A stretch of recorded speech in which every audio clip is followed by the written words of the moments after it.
20/5/2026 આજના મીઠા બાબાના મધુર મહાવાક્ય. મીઠા બાળકો, પોતે પોતાને પૂછો કે હું કેટલો સમય બાપની યાદમાં રહું છું? દેહી અભિમાની સ્થિતિ કેટલો સમય રહે છે? પ્રશ્ન છે, તકદીરવાન બાળકો જ બાપનું કયું ડાયરેક્શન પાલન કરે છે? ઉત્તર છે, બાપનું ડાયરેક્શન છે, મીઠા બાળકો, આત્મ અભિમાની ભવ. તમે બધી આત્માઓ મેલ છો, ભાઈ છો, ફિમેલ નથી, બેન નથી, સ્ત્રી નથી. તમને તમારી આત્મામાં જ બધો પાર્ટ ભરાયેલો છે. હવે આ મહેનત કે અભ્યાસ કરો કે અમે કેવી રીતે દેહી અભિમાની રહીએ. આ જ ઊંચી મંજિલ છે. ગીત છે, તકદીર જગા કર આઈ હું, મેં એક નઈ દુનિયા બસા કર લાઈ હું. ઓમ શાંતિ. મીઠા મીઠા રૂહાની બાળકોએ ગીત સાંભળ્યું. રૂહાની બાળકો અર્થાત જીવની આત્માઓએ કહ્યું કે અમે નવી દુનિયાની તકદીર એટલે કે સ્વર્ગની તકદીર બનાવીને રૂહાની બાપની પાસે બેઠા છીએ. હવે બાળકોને રૂહાની અભિમાની અર્થાત આત્મ અભિમાની બનવાનું છે. મોટામાં મોટી મહેનત આ છે. પોતાને આત્મા સમજો અને એવું સમજો કે મુજ આત્માએ 84 જન્મ લીધા છે. ક્યારેક વકીલ, બેરિસ્ટર, ક્યારેક શું બની છું. આત્મા મેલ છે, પુરુષ છે, બધા બ્રધર્સ છે, ભાઈઓ છે, ન કે સિસ્ટર્સ, બહેનો નથી. બાબા કહે છે, આત્મા કહે છે આ મારું શરીર છે, તો એ હિસાબથી તો આત્મા મેલ થઈને આ શરીર ફિમેલ થઈ ગયું. દરેક વાતને સારી રીતે સમજવાની છે. બાપ ખૂબ વિશાળ મહીન બુદ્ધિ બનાવે છે, સૂક્ષ્મ બુદ્ધિ બનાવે છે. અત્યારે તમે જાણો છો, મુજ આત્માએ 84 જન્મ લીધા છે. સંસ્કાર સારા કે ખરાબ આત્મામાં રહે છે. એ સંસ્કારો પ્રમાણે શરીર પણ એવું મળે છે. આ બધો આધાર આત્મા પર છે. આ ખૂબ મોટી અને મહીન વાતો છે. જન્મ જન્માંતર લૌકિક બાપને યાદ કર્યા, હવે પારલૌકિક બાપને યાદ કરવાના છે. પોતાને વારંવાર આત્મા સમજવાનું છે. અમે આત્મા આ શરીર લઈએ છીએ. અત્યારે અમને આત્માઓને બાપ ભણાવે છે. આ છે રૂહાની જ્ઞાન, જે રૂહાની બાપ આપે છે. પહેલી મુખ્ય વાત, બાળકોને દેહી અભિમાની થઈને રહેવાનું છે. દેહી અભિમાની થઈને રહેવું આ ખૂબ ઊંચી મંજિલ છે. જ્ઞાન ઊંચું નથી, જ્ઞાનમાં મહેનત નથી. સૃષ્ટિ ચક્રને જાણવું આ છે હિસ્ટ્રી અને જ્યોગ્રાફી, ઇતિહાસ અને ભૂગોળ. ઊંચથી ઊંચ બાપ છે. પછી છે સૂક્ષ્મ વતનમાં દેવતાઓ. વર્લ્ડની હિસ્ટ્રી જ્યોગ્રાફી તો મનુષ્ય સૃષ્ટિમાં હોય છે. મૂળ વતન સૂક્ષ્મ વતનમાં કોઈ હિસ્ટ્રી જ્યોગ્રાફી નથી. એ છે જ શાંતિધામ. સતયુગ છે સુખધામ, કળિયુગ છે દુઃખધામ. અહીંયા રાવણ રાજ્યમાં કોઈને શાંતિ મળી નથી શકતી. અત્યારે તમને બાળકોને બધું જ્ઞાન મળ્યું છે. અમે આત્મા છીએ જ શાંતિધામમાં રહેવા વાળી. આ ઓર્ગન્સ, આ કર્મેન્દ્રિયો કર્મ કરવા માટે છે. ચાહે કર્મ કરીએ ચાહે ન કરીએ, અમે તો આત્મા છીએ. અમારો સ્વધર્મ શાંતિ છે. કર્મયોગી છે ને, કર્મ પણ જરૂર કરવાનું છે. કર્મ સંન્યાસી ક્યારેય થઈ નથી શકતા. આ પણ આ સંન્યાસીઓનો પાર્ટ છે. ઘર બાર છોડીને જાય છે. ખાવાનું નથી બનાવતા, ગ્રહસ્થીઓથી ભિક્ષા માંગે છે, છતાં પણ એ ગ્રહસ્થીઓની પાસે ખાય છે ને. ઘર બહાર છોડીને કર્મ તો છતાં પણ કરે છે. જંગલમાં જઈને પણ કર્મ તો કરવું જ પડે છે. તો બાબા કહે છે,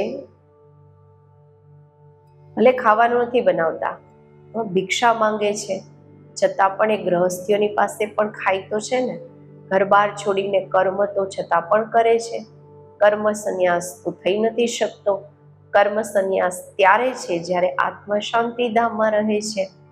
ત્યાં કર્મેન્દ્રિયો જ નથી તો કર્મ કેવી રીતે કરશે? આને કર્મક્ષેત્ર કહેવામાં આવે છે. કર્મક્ષેત્ર પર બધાએ આવવું પડે છે. એ છે શાંતિધામ અથવા મૂળ વતન. એવું નહીં કે બ્રહ્મમાં આત્માએ લીન થવાનું છે. આત્માઓ શાંતિધામમાં રહેવા વાળી છે, પછી અહીંયા કર્મક્ષેત્ર પર પાર્ટ ભજવવા આવે છે. આ છે ડિટેલની વાતો. શોર્ટમાં તો કહે છે, પોતાને આત્મા નિશ્ચય કરો અને બાપને યાદ કરો તો વિકર્મ વિનાશ થઈ જશે. આને જ ભારતનો પ્રાચીન યોગ કહેવામાં આવે છે. વાસ્તવમાં આને યોગ પણ નહીં, યાદ કહેવું જોઈએ. આમાં મહેનત છે. યોગી ખૂબ ઓછા બને છે. યોગની શિક્ષા પહેલા જોઈએ, પછી છે જ્ઞાન. પહેલા છે બાપની યાદ. બાપ કહે છે દેહી અભિમાની બનો. આ છે રૂહાની યાદની યાત્રા, જ્ઞાનની યાત્રા નહીં. આમાં ખૂબ મહેનત કરવી પડે. કોઈ તો ભલે ડીકે કેવડાવે છે, બ્રહ્મા કુમારી કેવડાવે છે, પરંતુ બાપને યાદ નથી કરતા. બાપ આવીને બ્રહ્મા દ્વારા તમને બાળકોને દેહી અભિમાની બનાવે છે. આ દેહ અભિમાની હતા, અત્યારે દેહી અભિમાની બનવાનો પુરુષાર્થ ચાલી રહ્યો છે. બ્રહ્મ કોઈ ભગવાન નથી. અહીંયા તો બધા મનુષ્ય માત્ર પતિત છે. પાવન શ્રેષ્ઠાચારી એક પણ નથી. આત્માના માટે જ કહેવામાં આવે છે, પુણ્ય આત્મા, પાપ આત્મા. મનુષ્ય પણ કહે છે, મારી આત્માને તંગ નહીં કરો, પરેશાન નહીં કરો, પરંતુ સમજતા નથી કે હું કોણ છું. પૂછવામાં આવે છે, હે જીવની આત્મા, તમે શું ધંધો કરો છો? કહેશે, હું આત્મા આ શરીર દ્વારા ફલાણો ધંધો કરું છું. તો પહેલા આ નિશ્ચય કરી બાપને યાદ કરો. આ રૂહાની નોલેજ સિવાય બાપના કોઈ આપી ન શકે. બાપ આવીને દેહી અભિમાની બનાવે છે. એવું નહીં કે જ્ઞાનમાં કોઈ તીખા જાય છે તો તે પાક્કા દેહી અભિમાની બને છે. દેહી અભિમાની જે છે તે જ્ઞાનને સારી રીતે ધારણ કરે છે. બાકી તો ઘણા છે જે જ્ઞાનને સારી રીતે સમજે છે, પરંતુ શિવ બાબાની યાદ ભૂલાઈ જાય છે. વારંવાર પોતાની આત્મા સમજી બાપને યાદ કરવાના છે. આમાં જીનની જેમ બનવાનું છે. વારંવાર પોતાની આત્મા સમજી બાપને યાદ કરો. જીનની કહાની છે, એની વાર્તા બતાવે છે. બાપ પણ આ કામ આપે છે, મને યાદ કરો, નહીં તો માયા તમને ખાઈ જશે. માયા છે જીન. જેટલા બાપને યાદ કરશો તો વિકર્મ વિનાશ થશે અને તમને ખૂબ કશિશ થશે, ખેંચાણ થશે. માયા ઉલટા બનાવીને તમને ખૂબ તોફાનમાં લાવશે. બુદ્ધિમાં યાદ રહે કે અમે આત્મા બાપના બાળકો છીએ, બસ ખુશીમાં રહેવાનું છે. દેહ અભિમાનમાં આવવાથી માયા ચમાટ લગાવે છે. હાતમતાઈનો ખેલ પણ બતાવે છે. હાતમતાઈ એક રાજા હોય છે, એનો ખેલ બતાવે છે. મોલરા મુલર આને મોઢામાં નાખવાથી ગુમ થઈ જાય છે. મુલરો એક લાકડાની વસ્તુ હોય છે નાનકડી. તમને પણ માયા તંગ નહીં કરશે જો બાપની યાદમાં રહેશો તો. આના પર જ યુદ્ધ ચાલે છે. તમે પુરુષાર્થ કરો છો યાદ કરવાનો, પરંતુ માયા એવા નાકથી પકડશે જે યાદ કરવા નહીં દેશે. તમે તંગ થઈને સૂઈ જશો. એટલી માયા સાથે યુદ્ધ ચાલશે. બાકી વર્લ્ડની હિસ્ટ્રી જ્યોગ્રાફી તો મોસ્ટ સિમ્પલ છે, ખૂબ એકદમ સાધારણ છે, સિમ્પલ છે. તમને વારંવાર કહેવામાં આવે છે, હંમેશા સમજો કે હવે અમારા 84 જન્મ પૂરા થયા. અત્યારે અમે જઈએ છીએ બાબાને મળવા. આ યાદ રહેવું જ મુશ્કેલ છે. બાકી કોઈને સમજાવવું કોઈ મુશ્કેલ નથી. એવું નહીં અમે તો ખૂબ સારું સમજાવીએ છીએ. નહીં, પહેલી વાત જ છે યાદની. પ્રદર્શનીમાં અનેક આવે છે. પહેલા આ પાઠ શીખવવાનો છે કે પોતાને આત્મનિશ્ચય કરી બાપને યાદ કરો તો તમો પ્રધાનથી સતો પ્રધાન બનશો. પહેલું લેસન જ આ આપવાનો છે. ભારતનો પ્રાચીન યોગ કોઈ શીખવી નથી શકતું. બાપ જ્યારે આવીને શીખવે ત્યારે શીખી શકશે. મનુષ્યને રાજયોગ શીખવી નથી શકતા. ઇમ્પોસિબલ છે, અસંભવ છે. સતયુગમાં તો છે જ પાવન, ત્યાં તો પ્રારબ્ધ ભોગવે છે. ત્યાં જ્ઞાન અજ્ઞાનની વાત જ નથી. ભક્તિ માર્ગમાં જ બાપને બોલાવે છે કે આવીને દુઃખ હરો, સુખ આપો. સતયુગ ત્રેતામાં કોઈ ગુરુ ગોસાઈ હોતા નથી. ત્યાં તો સદગતિને પામેલા છે.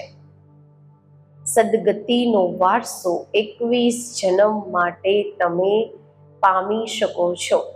21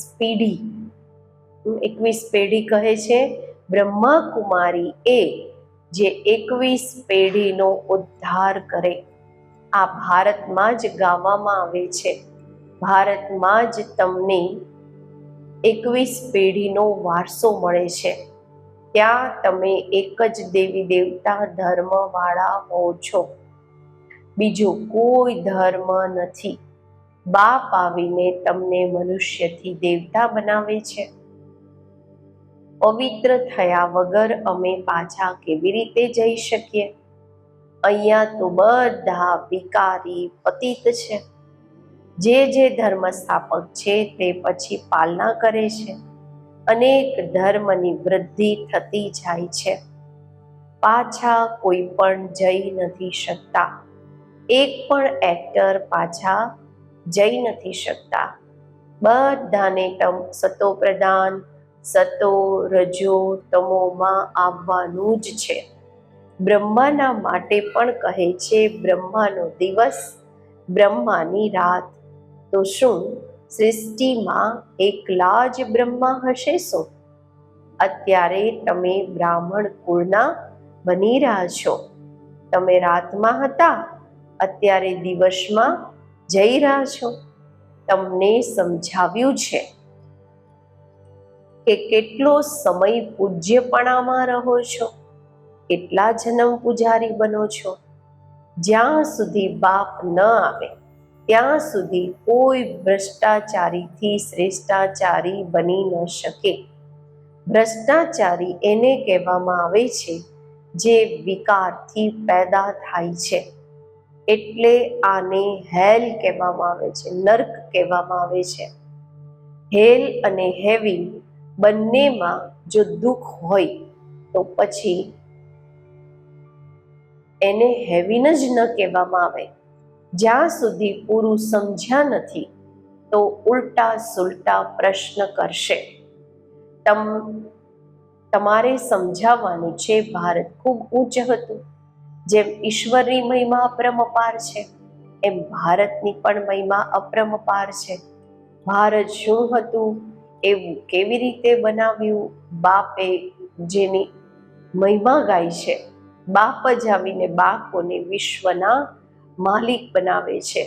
મનુષ્ય માત્રને દુર્ગતિથી સદગતિમાં લઈ જાય છે, શાંતિધામમાં લઈ જાય છે, જેના માટે જ મનુષ્ય પુરુષાર્થ કરે છે. એને અટલ સુખ, અટલ શાંતિ, અટલ પવિત્રતા કહેવામાં આવે છે.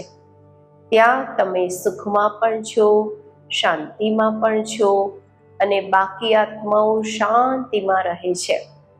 મેક્સિમમ જન્મ તમે લો છો, બાકી મિનિમમ વાળા અટલ શાંતિમાં રહે છે.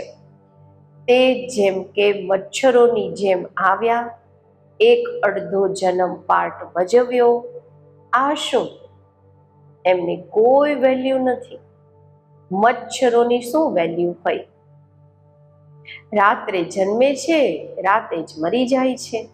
આ સમયે ઘણું કરીને શાંતિ જ ઈચ્છે છે, કારણ કે આ સમયના ગુરુ લોકો છે શાંતિમાં લઈ જવા વાળા. તમે અહીંયા આવ્યા છો સ્વર્ગવાસી બનવાના માટે. સ્વર્ગવાસીને શાંતિવાસી નહીં કહેશે. શાંતિવાસી નિરાકારી દુનિયાને કહેવામાં આવે છે. મુક્તિ અક્ષર ગુરુઓથી શીખ્યા છે. માતાઓ વ્રત નિયમ રાખે છે વૈકુંઠપુરીમાં જવાના માટે. કોઈ મરે છે તો પણ કહે છે સ્વર્ગવાસી થયા. કોઈ હોતા નથી, સ્વર્ગવાસી થતા નથી, પરંતુ ભારતવાસી હેવનને જ માને છે, સ્વર્ગને જ માને છે. સમજે છે ભારત પેરેડાઇઝ હતું, સ્વર્ગ હતું. શિવ બાબા ભારતમાં જ આવીને સ્વર્ગની રચના રચે છે, તો જરૂર અહીંયા જ સ્વર્ગ રચશે, સ્વર્ગમાં તો નહીં આવશે.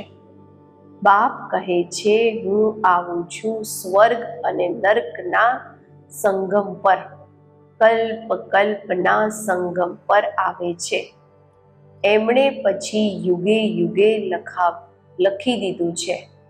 કલ્પનો અક્ષર ભૂલી ગયા છે.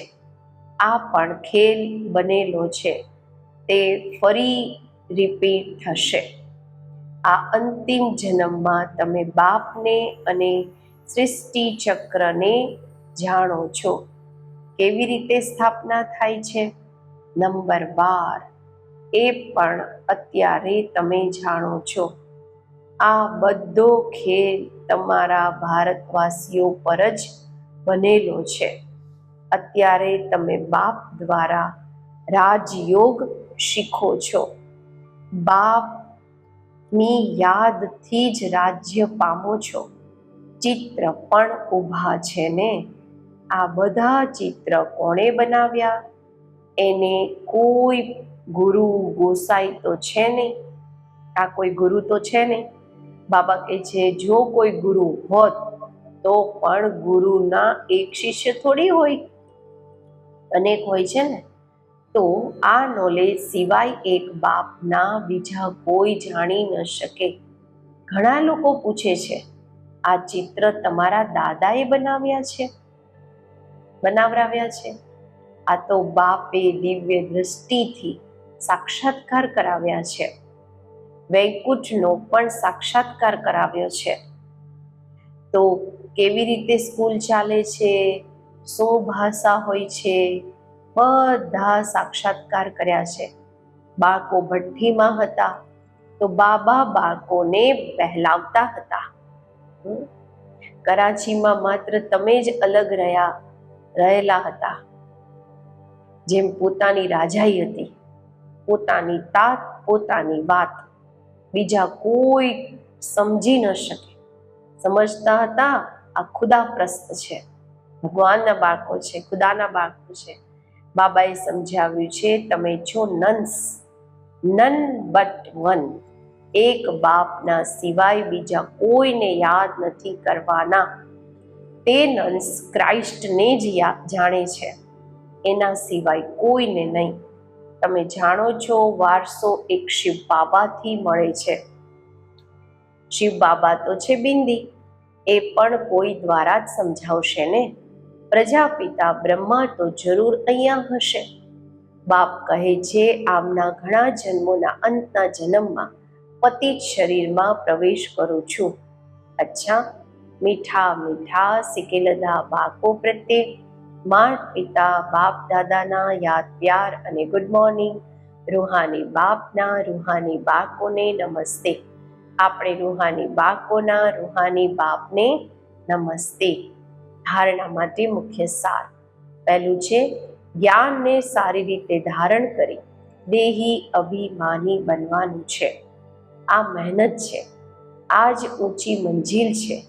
આ મહેનતથી આત્માને સતો પ્રધાન બનાવવાની છે. બીજું, જીન બનીને યાદની યાત્રા કરવાની છે. માયા કેટલા પણ પ્રભાવ વિઘ્ન નાખે, પરંતુ મુખમાં મૂલરો નાખી દેવાનો છે. માયાથી તંગ નથી થવાનું. એકની યાદમાં રહીને તોફાનને હટાવી દેવાના છે. આજનું વરદાન. સાધનોને યુઝ કરતા સાધનાને પોતાનો આધાર બનાવવા વાળા સિદ્ધિ સ્વરૂપ ભવ. કોઈ પણ જૂની દુનિયાના આકર્ષણમય દ્રશ્ય, અલ્પકાળના સુખના સાધન યુઝ કરતા કે જુઓ છો તો એ સાધનોના વશીભૂત થઈ જાઓ છો. સાધનોના આધાર પર સાધના એવી છે જેમ કે રેતીની ઉપર ફાઉન્ડેશન. રેતીના ઉપર ફાઉન્ડેશન પર બિલ્ડિંગ. એટલે કોઈ પણ વિનાશી સાધનના આધાર પર અવિનાશી સાધના ન હોય. સાધન નિમિત્ત માત્ર છે અને સાધના નિર્માણનો આધાર છે. એટલે સાધનાને મહત્વ આપો તો સાધના સિદ્ધિને પ્રાપ્ત કરાવશે. સ્લોગન છે, કોઈ પણ કમજોરીઓનો અંશ છે તો વંશ પેદા થઈ જશે અને પરવશ બનાવી દેશે. અવ્યક્ત ઇશારા. સદા અચલ અડોલ એકરસ સ્થિતિનો અનુભવ કરો. બુદ્ધિને એક ઠેકાણે ટકાવવાની જે યુક્તિ મળી છે, આ સ્મૃતિમાં રાખો. હલવા નહીં દો. દેહ અને દેહની દુનિયાથી ન્યારા બની મન બુદ્ધિના વિમાનથી સેકન્ડમાં આકારી અને નિરાકારી સ્થિતિઓનો અનુભવ કરો. બુદ્ધિને હલવા નહીં દો, નહીં તો યુદ્ધમાં સમય ખૂબ વ્યર્થ જાય છે. જેમ તપસ્વી હંમેશા આસન પર બેસે છે, એમ પોતાની એકરસ સ્થિતિના આસન પર વિરાજમાન રહો. ત્યારે ભવિષ્ય સિંહાસન મળશે. ઓમ શાંતિ.